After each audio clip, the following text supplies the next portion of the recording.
Alhamdulillah. Alhamdulillahirabbil alamin. Jamaah Islami Twinda ini rahmati Allah. Kembali lagi di Islami Twinda buat yang baru bergabung. Kita ingatkan lagi tema kita pagi hari ini adalah jauhkan gangguan ini jika sholatmu ingin khusyuk. Mudah-mudahan nih buat kita semua yang sekarang lagi nonton Islami Twinda sholatnya bisa jadi lebih baik dan lebih berkualitas. Amin amin ya robbal alamin. Nah sekarang saya punya tayangan lagi nih buat jamaah nih tentang parodi lucu jamaah sholat yang ribut gara-gara soft. Nah coba kita lihat tayangannya. Ini dia. استووا صفوفكم فإن تسوية الصفوف من تمام الصلاة. Istaqimu wa'tadilu, rapat, lurus. Rapikan sapnya. No, depan. Enggak bang, itu kan buat orang tua di depan. Idan, maaf bang, saya belum naik haji. Aduh, Sol, ayo. Bismillah. Saya masih muda bang. Masih muda gimana lo? Diketok bunyi bek-bek. Kenapa sih kalau sholat saf depannya harus diisi duluan? Iya, di depan itu palanya lebih banyak. Dan juga biar nggak bolong begini. No, ayo no. Ya, enggak bang, apa-apa. Yang lain aja deh. Enggak enak dilihat. Yang tua-tua aja dulu.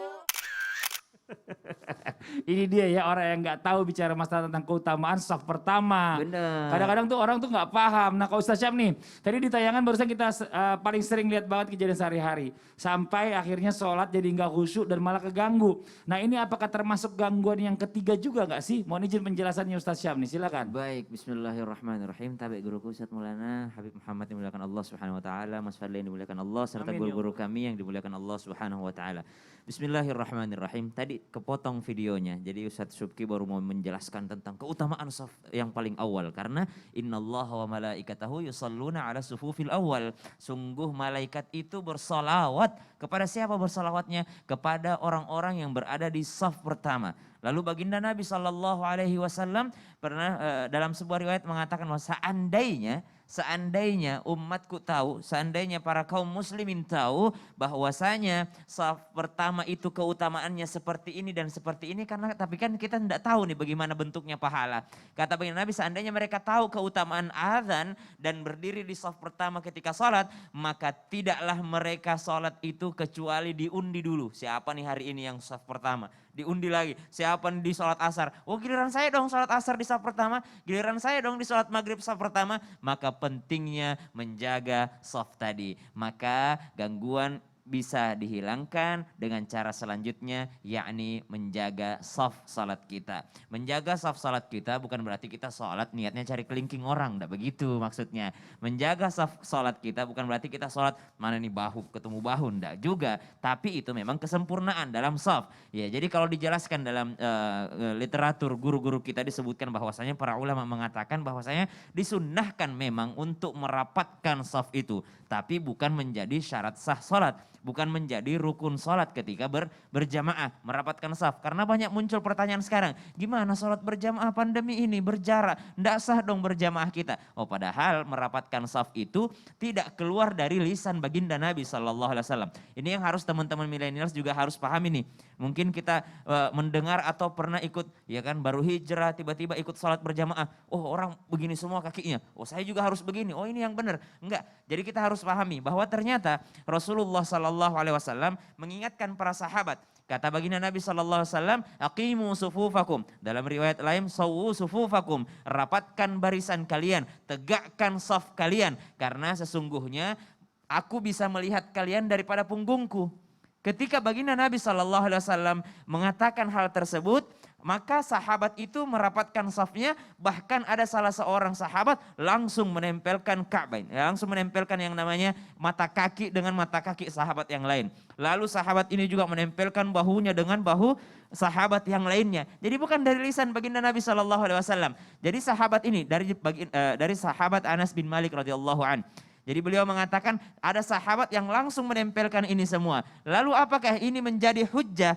Langsung menjadi dalil bahwa oh ternyata salat berjamaah harus nempel banget. Oh tidak, karena ini hanyalah salah seorang sahabat yang melakukannya. Jadi tidak menjadi hujjah, tidak menjadi keharusan untuk menempelkan yang namanya saf salat. Bahkan Syekh bin Baz di Saudi Arabia mengatakan bahwasanya beliau mengatakan seandainya itu hanyalah berlebih-lebihan dan yang namanya membuat kita kesulitan dalam sholat kita. Kalau orang sholat harus cari kelingking ketemu kelingking, sholat harus cari mata kaki ketemu kaki, harus cari lutut ketemu lutut, itu malah menyulitkan dan keluar daripada niat sholat tadi. Ya kan? Kalau kita mau cari khusyuknya berarti kita sholat mencari ridho Allah Subhanahu wa ta'ala. Namun jangan pernah menyepelekan yang namanya soft ini. Karena baginda Nabi SAW dalam sebuah riwayat juga dikatakan kalau nggak rapet setan tuh bisa masuk di sela-sela barisan. Tapi jangankan di sela-sela barisan, setan itu bisa masuk ke urat nadi kita. Jadi subhanallah,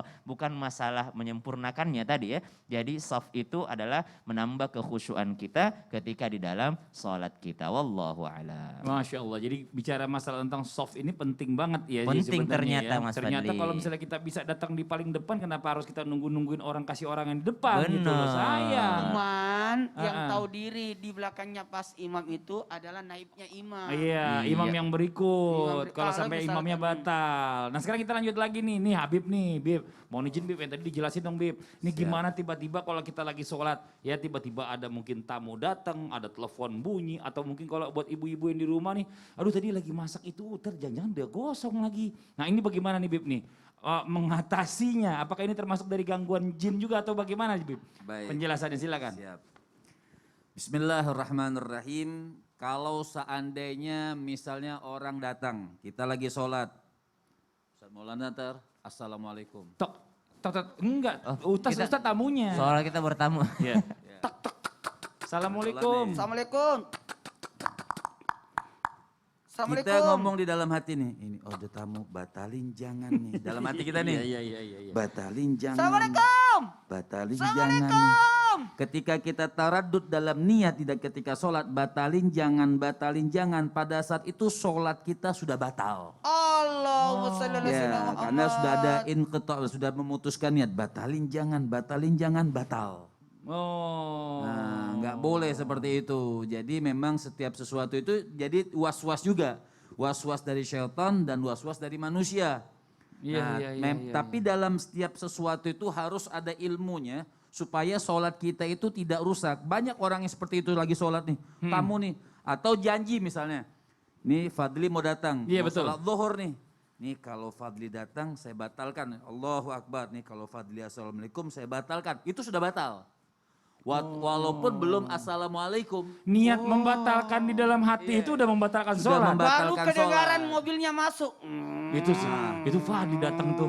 Fadli udah. Tintin. Batalin jangan ya. Assalamualaikum. Batalin jangan. Batal. Oh. Ya Allah ya Rabbi. Ya, jadi sudah teruskan saja apalagi itu sholat fardu. Iya. Seandainya orang Assalamualaikum, kalau memang memungkinkan kita keraskan suara untuk ngasih tahu misalnya, mungkin kita pas lagi baca Al-Fatihah, tapi bukan niat juga ngingetin. Ini lagi Fatihah nih, tungguin lagi Fatihah, enggak juga. Iya. Misalnya, Bismillahirrahmanirrahim, gerasin sedikit supaya yang ngetok dengar. Bismillahirrahmanirrahim, alhamdulillahirabbil alamin. Ini solusinya. Ya, agak dikeraskan sedikit, jadi yang ngetok itu kedengaran juga. Itu kalau orang tamu, kalau telepon kan nggak Iya. bisa kita kasih kode gitu. Kalau Kita telepon, Ah, seperti Ya, ini, silakan. teleponnya ada boleh. bunyi. Ini telepon mahal nih, telepon mahal. Oh telepon mahal, udah kantongin aja Bib. Nah, di handphone di Misal ya. seandainya Di kantong kantong. bunyi atau di sini, Ya. kita tetap bisa mematikan tapi dengan akhlak. Jangan juga pas lagi lagunya lagi lagu apa namanya lagi goyang yang soalnya begini-begini semua lagi. Ya Allah astagfirullahaladzim. Jadi Ya. matikan saja, misal dia pencet atau dia jangan juga pas matiin, wah ada SMS juga nih siapa yang sholat. Langsung matikan saja, Langsung matikan jangan saja. didiamin juga, nggak bagus karena mengganggu kehusyuan sholat yang lain. Kalau berjamaah.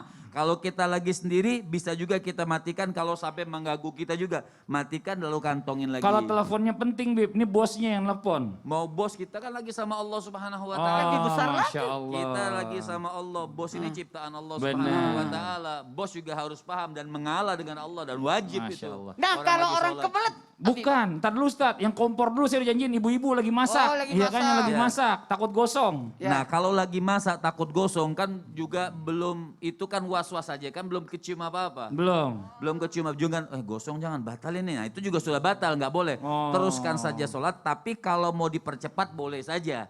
asal tidak mengurangi tumak nina dan kehusyuan di dalam sholat. Jadi boleh saja ibu-ibu percepat sedikit sholatnya.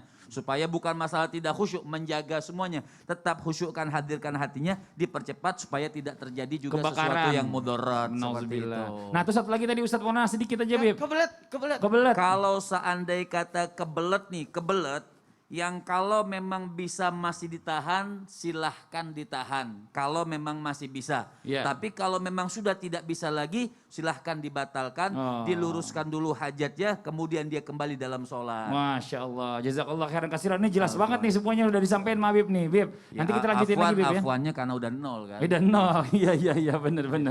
Durasinya udah 0, jamaah di rumah nggak tahu. Ya Bib makasih banyak, ya Allah ya Rabbi. Nah nih ya, sekarang nih buat jamaah yang ada di rumah, yang mungkin sudah mengirimkan pertanyaan yang tadi di awal segmen kita udah kirim tuh lewat sosial media. Yang mau nanya siapa? Ayo boleh yang mau nanya. Langsung aja nanti kita insya Allah dijawab sama guru-guru kita. Nah sekarang waktunya nih ya, guru-guru kita kayaknya udah siap juga di pojok sebelah sana tuh. Langsung aja yuk kita masuk ke segmen Tanya Dong Ustadz. Kami semua tanya dong Ustadz. Masya Allah, tabarakallah, makasih banyak yang sudah bergabung di Islamit Indah, ikut berpartisipasi dengan mengirimkan pertanyaan di Islamit Indah. Nah kita langsung jawab bacain aja. Oke, sebelum dimulai Ustadz kita Ya. perbesar dulu fontnya. Kasih besar dulu tulisannya. Oke, baik. Bismillahirrahmanirrahim. Kita buka Instagram Islam itu Indah. Oke, kita dari home screen kita cari yang namanya Instagramnya Islam itu Indah. Ah, ketemu nih. Saat. Bismillahirrahmanirrahim. Tabe. Oh, ini postingan terakhir nih. Oke. Ustadz dulu ya. Ya. Assalamualaikum Ustadz. Dari yang namanya mana tuh? Aryani Helmi. Ya. Saya ingin bertanya, bagaimana cara agar sholat khusyuk walau dalam keadaan rumah tengah ramai atau berisik? Bagaimana cara salat khusyuk walau rumah ramai dan berisik? Ya. Teknik yang terbaik adalah contoh, lagi ada acara, biasalah ada acara kawin atau apa, berisik banget. Dan kita harus tetap salat, makanya sempurnakan bacaannya, sempurnakan gerakannya, dan fokus pada salat. Kalau perlu suaranya agak dikerasin sedikit untuk bacaan-bacaannya supaya kita tidak terganggu. Dan disinilah ujian besar buat kita. Kalau gangguan itu bisa dihentikan dengan cara apa, kita beritahukan anak-anak. Nak, matikan dulu TV-nya, aku mau sholat dan sebagainya. Atau anak-anak, kalau perlu diajak mereka. Tapi kalau sesuatu yang tidak memungkinkan, maka kita yang menyempurnakan, kita yang berdamai dengan keadaan. Karena susah juga kita hentikan kalau sesuatu yang mungkin, maaf, ada acara hajatan orang kenceng banget suaranya. Dan terima kasih banyak kalau ada acara-acara tidak mengganggu antara salat. Jadi sebaiknya janganlah, oh ini lagi azan, berhenti dulu. Ini lagi sholat, jangan mainin dulu organnya dan sebagainya.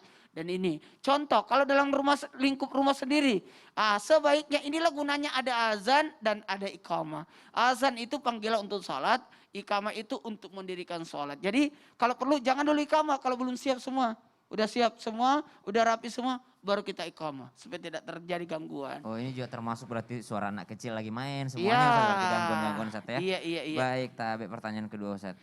Tabe. Oh iya Ruh. Assalamualaikum dari Suceng. Assalamualaikum Ustaz. Waalaikumsalam warahmatullahi wabarakatuh. Mohon izin bertanya, jika kita salat di akhir waktu dan salat belum selesai, terdengar azan untuk salat berikutnya, bagaimana hukumnya ya? Apakah salat kita sah? Terima kasih banyak Ustaz. Salatnya jadi waktu haram untuk salat. Ya. Waktu haram untuk sholat itu kalau sudah tidak sanggup lagi yang namanya tidak cukup. Misal dia mau sholat maghrib, mepet isya tanpa alasan yang jelas, tanpa udzur yang jelas, dia akhirkan. Misal sholat isya anggaplah jam 7 malam, jam 19.00.